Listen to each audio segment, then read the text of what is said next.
Hi, my name is Yelena, and in this video, I'll show you how to sew the ruby pouch step by step. This is a beginner-friendly project, and I'll guide you through the entire process, from a quick materials overview to the final top stitch. The ruby pouch pattern comes in 3 sizes, so you can create the perfect pouch for travel, storage, or everyday use. You'll find the pattern link in the description below. Let's get started. Let's take a quick look at the printed pattern first. I'm using size M for this tutorial, and as you can see, the pattern is super simple and beginner-friendly.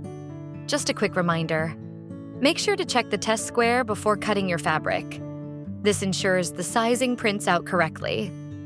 Once everything is ready, cut out and tape the pattern pieces together. You'll notice grain line arrows marked on each piece. Be sure to follow them when placing your pattern on the fabric. It's important for the final shape and structure of your pouch. Please note that the lining piece should be cut exactly along the solid outline of the pattern. No adjustments needed. You'll also see a dashed line on the pattern. We'll use it later when working with the quilted exterior piece. I'll show you exactly how in one of the upcoming steps. Let's start by going over all the materials you'll need. I'll be using a universal batting. You can find all the recommended specs in the pattern description and the PDF guide. For the exterior, I'm using medium weight cotton. You can either cut one solid piece if your fabric has no directional print, or, like I'm doing here, use 2 mirrored pieces for a more polished look. From the same fabric, we'll also cut the side tab pieces. For the lining, I'm using lightweight cotton and cutting 2 pieces. We'll also need a zipper. I'm using a plastic one. And 2 zipper sliders. Take your 2 exterior pieces and place them right sides together, with one flipped to create a mirrored layout. Align one of the long edges, pin in place if needed, and sew with a 1 centimeter or 3/8 of an inch seam allowance. I'm using a stitch length of 2.5 millimeters here. And that completes this step. First, press the seam with steam to set it in place. Then open up the seam allowances and press them flat.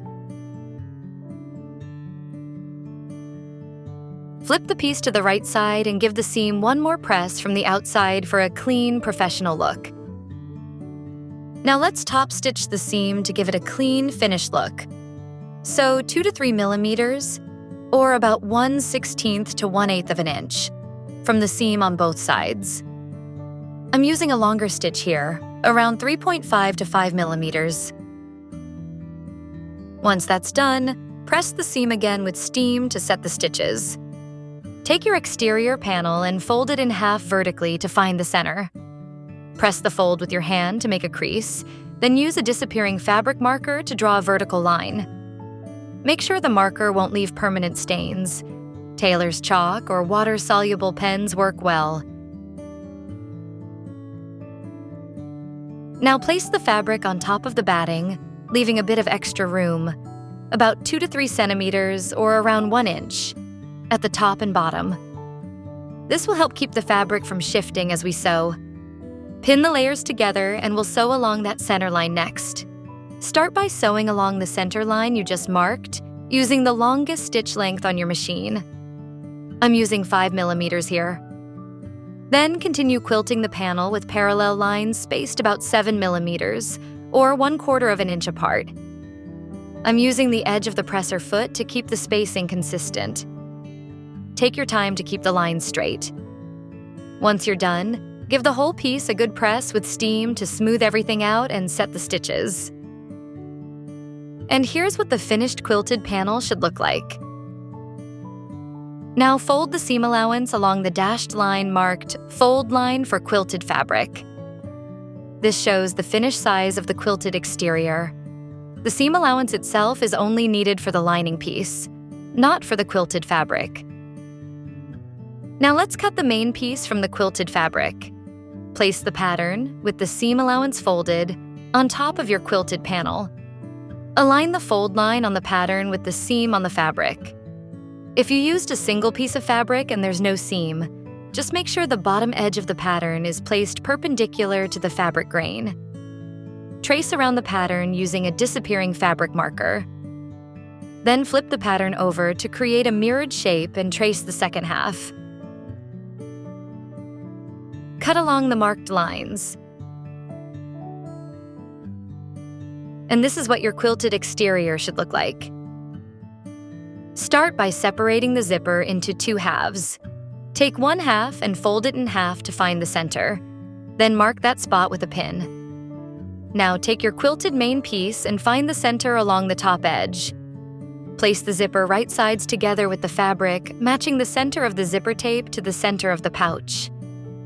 Pin it along the flat top edge only. In the curved sections of the zipper tape, make several small snips, about 7 or 8. Each snip should be no deeper than 5 to 7 millimeters or about 1/4 of an inch. This helps the zipper bend smoothly around the shape of the pouch. Then start pinning the zipper to the fabric, following the top edge. If you're new to sewing, I recommend basting the zipper in place using a medium-length stitch, around 5 millimeters. It gives just enough hold to keep everything secure, especially around the curves, and makes sewing on the machine much easier. Now it's time to sew the zipper in place. You can use a zipper foot for more control, or stick with a standard presser foot, whichever you prefer. In this video, I'm using a regular foot, and it works just fine. Sew with a stitch length of 2.5 millimeters and remove the pins as you go. Just make sure to stay close to the zipper teeth without sewing over them. And here's what the result should look like. Now place the lining piece right sides together with the quilted exterior. Start by aligning the center notches on both pieces and pin them together first.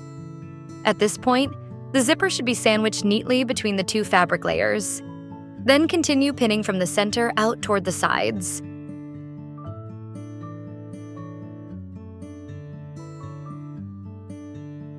This is how everything should look once it's pinned in place. Place the piece under your machine with the lining on the bottom and the quilted side facing up. We'll be stitching along the edge of the zipper. If you attach the zipper using a zipper foot in step 11, try to sew right along the same seam line. But if you used a regular presser foot, sew a new line, as close to the zipper as possible, and keep it straight and even. Use a stitch length of 2.5 millimeters. Sew slowly, remove the pins as you go, and aim for a clean, consistent seam.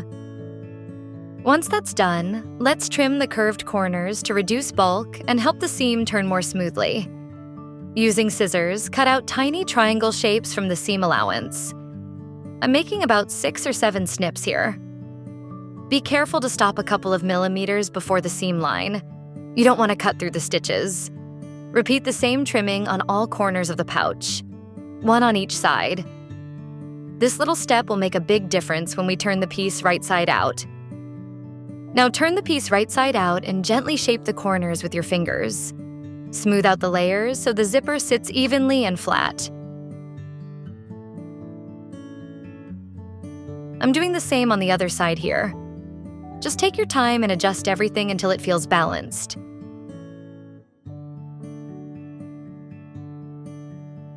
Once the shape is set, it's time to press.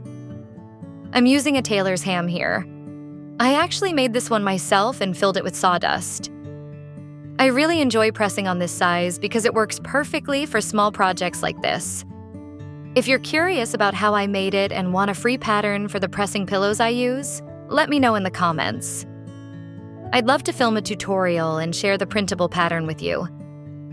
Of course, you can also use a regular ironing board for this step, but I personally find that pressing on this cushion gives a much cleaner result. Now let's top stitch along the edge to give it a neat, finished look. I'm sewing 2 to 3 millimeters from the edge. That's about 1/16 to 1/8 of an inch. I'm using a stitch length of 3.5 millimeters here, but you can go up to 5 if you prefer a longer look. After stitching, give the seam a good press with steam to flatten everything and lock the stitches in place. And here's what the finished result should look like. Now we're going to close up the lining. Start by folding the quilted pouch inward so it's tucked neatly between the two lining pieces. Then place the lining pieces right sides together, aligning the edges. I like to begin by pinning the sides first to keep everything in place. Next, we'll sew along this edge, but make sure to leave an opening in the bottom part of the lining. This opening is really important. We'll use it to turn the pouch right side out later. I'm marking the area here just to show you where the gap should be. You can use pins or a sewing pencil to mark the opening. Stitch the lining pieces together with a seam allowance of 1 centimeter. That's about 3/8 of an inch. You can also use the width of your presser foot as a guide. It's usually around 7 millimeters or 1/4 of an inch. I'm using a stitch length of 2.5 millimeters for this seam. And don't forget to backstitch at the beginning and end to secure your stitches. Make sure to leave the center opening unsewn. We'll need that to turn the pouch right side out. This is how the lining should look once it's stitched. Start by pressing the seam flat with steam to set the stitches. Then lift the top seam allowance and press it upward with steam.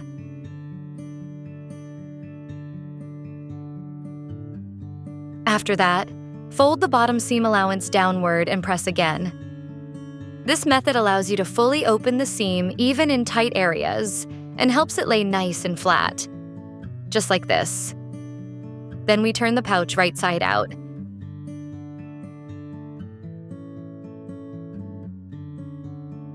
You might notice that the lining appears a bit taut on the inside, while from the outside there's a slight excess of fabric. That's exactly how it should be. This subtle tension keeps the lining from bunching up or shifting inside the pouch during use. You can give the entire piece a final press with steam at this point, though it's totally optional. Now it's time to attach the zipper sliders. I'm taking both sides of the pouch and bringing the zipper tape together. What really matters here is that the fabric edges of the pouch are lined up evenly. Don't worry too much about matching the zipper teeth exactly. To make things easier, I like to remove 2 or 3 zipper teeth from one side of the tape. This step isn't required, but it's a super helpful trick, especially if this is your first time working with a zipper. Hold the zipper slider with the flat side facing up and gently slide it onto the zipper tape.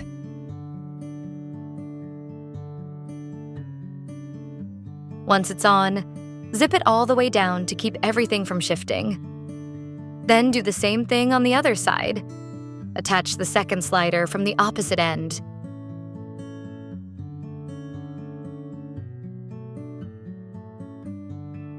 If your edges were aligned correctly, the 2 sliders should meet up perfectly in the center, just like this.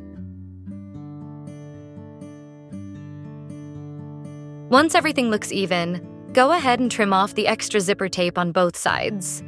This will help reduce bulk in the side seams and give your pouch a clean, symmetrical finish. Now it's time to prepare the side tabs. Start by folding each fabric piece across and pressing it to create a center crease.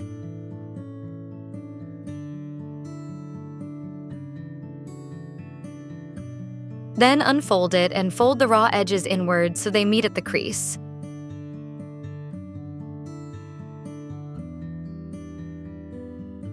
Press again to hold the folds in place. You can use a tailor's pressing pillow or ham for this step, but it's optional if you don't have one. This is what you should get as the result. Let's top stitch the side tabs. Start by sewing along the open edge of each tab about 2 millimeters, or 1/16 of an inch, from the edge. I'm using a stitch length of 2.5 millimeters. First, stitch one side on both tabs. Then flip them over and sew along the opposite edge. Once both seams are done, cut the tabs apart with scissors. If you're a beginner, you can fold the tabs in half and sew them together. This helps prevent shifting when you attach them later, but it's totally optional. Here's what the finished tabs should look like. Now we need to secure the zipper sliders to make sure they don't come off while turning the pouch right side out. I'm pinning the zipper ends on both sides. You can also use a safety pin, just like this, if you're a beginner or just want to avoid poking yourself while working. This little step makes the next part much easier. Now, turn the pouch inside out through the opening in the lining. Match the side seams of the main fabric, aligning the center of the zipper with the center seam, just like this. Take one of the tabs we prepared earlier and insert it between the exterior layers, right at that center point. Hold it in place with a clip. Then line up the edge of the lining with the outer fabric and clip everything together. There's quite a bit of bulk here, so clips work much better than pins. Repeat the same process on the other side. Before we start sewing, I want to show you this tool. It's called a hump jumper. It helps the machine sew smoothly over thick layers. Now let's stitch through all the layers using a 1 centimeter or 3/8 inch seam allowance. Set your stitch length to 2.5 millimeters and don't forget to backstitch at the beginning. As you approach the thickest part, pause for a moment, lift the presser foot, and place the hump jumper behind the needle. Continue sewing until the foot levels out, then move the tool in front of the needle to help finish the seam evenly. Backstitch at the end, and repeat the same process on the other side.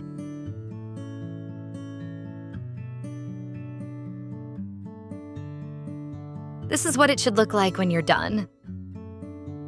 Carefully remove the pins through the opening in the lining. If you used regular pins instead of a safety pin, take your time and be extra cautious. We don't want any scratches or pricks at this stage. Then gently turn the pouch right side out through that same opening. Be as careful as possible while flipping the pouch. This will help you avoid stretching or distorting the seams we just stitched. And don't worry if the pouch looks a bit wrinkled or crumpled after turning it. We'll give it a final steam press at the very end to make everything look neat and polished. Now let's close the opening in the lining. I like to do this by hand using an invisible ladder stitch, with a needle and a doubled thread without a knot at the end. You'll see me starting the process here, but if you'd like a full step-by-step demonstration, I've made a detailed tutorial in my Lily Tote sewing video. You can find the direct link to that exact part of the video in the description below. And now, let's move on to the final pressing and my bonus tip for a flawless finish. Now let me show you a bonus tip for the final steam pressing. As you can see, the pouch may still look wrinkled or lose its shape after turning, even if all the seams are finished nicely on the inside. To fix this, we're going to give it a thorough steam press. You can do this using a regular ironing board, a sleeve board, or the tailor's pressing pillow I showed earlier. But for this pouch in particular, I love using a soft fabric pillow that I made myself. It's filled with regular batting and stitched using this very same pattern. I just used a slightly wider seam allowance of 1.2 centimeters, about 1/2 inch, and a 2.5 millimeter stitch length. I simply insert the pillow into the pouch, zip it up, and steam press the entire surface on both sides. The pillow fills out the shape beautifully and gives me full control over the surface while pressing. This trick helps create a clean, structured finish both inside and out. And it's especially helpful if you're selling your pouches and want to impress your customers with a truly professional result. Once everything is perfectly pressed, remove the pillow and take a look. The pouch looks smooth, polished, and beautifully shaped. That's it. Your ruby pouch is ready. I hope you enjoyed making it or simply watching the process. If you have any questions, feel free to drop them in the comments. I'll be happy to help. Thanks for spending this time with me. And happy sewing wherever you are.